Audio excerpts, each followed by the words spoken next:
On va parler dans la vidéo du passage de transition. Donc, c'est quoi un passage de transition? C'est lorsqu'on est, exemple, sur un toit et qu'on voudrait descendre sur une paroi et que nos cordes sont au niveau du sol. Donc, on n'a pas de point de déviation élevé. Donc, nos cordes sont au niveau du sol. Donc, il y a une manœuvre qu'on doit faire pour être capable de passer d'un plan horizontal vers un plan vertical. Dans un premier temps, qu'est-ce qu'il faut faire quand on s'approche d'un risque de chute comme ça? Bien, évidemment, c'est de se créer une ligne de vie. Donc, mes lignes sont déjà descendu vers mon objectif. Donc, qu'est-ce que j'ai à faire avant de me rapprocher? C'est de mettre mon ASAP sur ma corde d'assurage. Donc, dans le cas présent, ça va être la corde rouge. Je vais mettre mon ASAP et par la suite, je vais pouvoir me rapprocher de mon objectif. Je vais m'asseoir au sol, au niveau de ma paroi. Je vais venir prendre le mou dans mon système et pincer l'endroit où j'aimerais être dans le vide. Et par la suite, aussitôt que je vais l'avoir pincé, je vais introduire cette partie de la corde dans le descendeur, un descendeur cloche, un descendeur ID.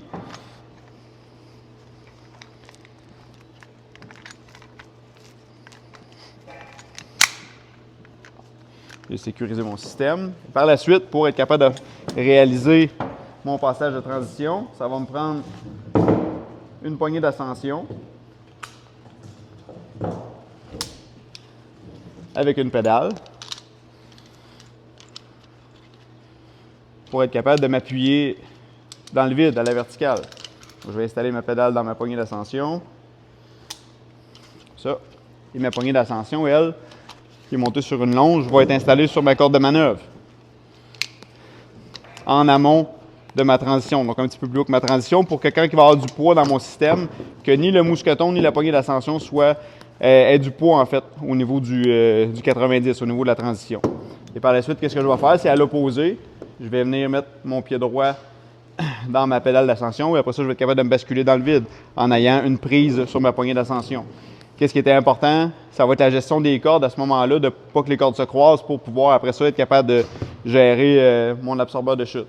Donc, ma main droite, pied droit à l'opposé et puis je viens me mettre dans le vide à ce moment-là. Et par la suite, je viens prendre le mou dans mon descendeur pour m'ajuster dans le vide.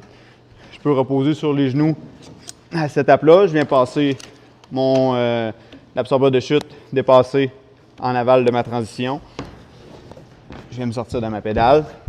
À ce moment-là, je peux aller enlever ma poignée d'ascension. Donc, c'est bien important à cette étape-là de ne pas mettre la poignée trop loin pour être capable qu'elle reste accessible.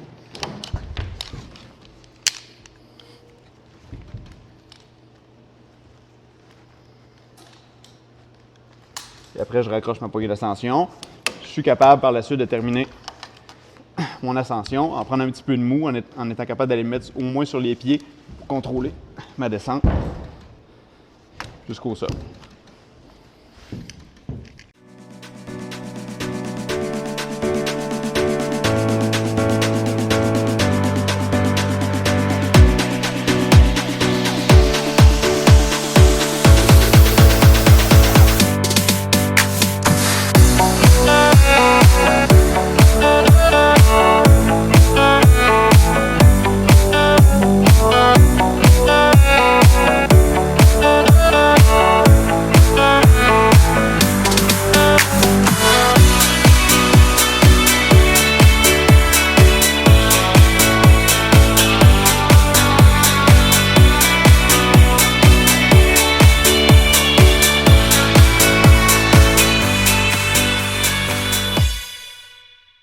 Donc, on peut faire l'inverse aussi. Donc, on peut passer une transition en passant de la verticale à l'horizontale.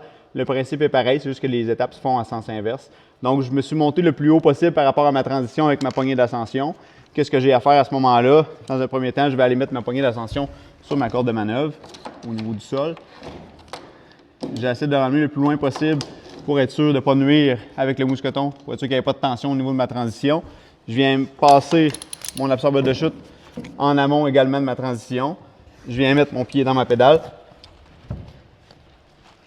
Je viens attraper ma poignée avec ma main droite et par la suite, en poussant avec mon pied, je me lève au-delà de ma transition. Aussitôt que je suis passé, je peux venir prendre le maximum de mou pour avoir un facteur de sécurité qui est quand même limité par rapport à ma transition.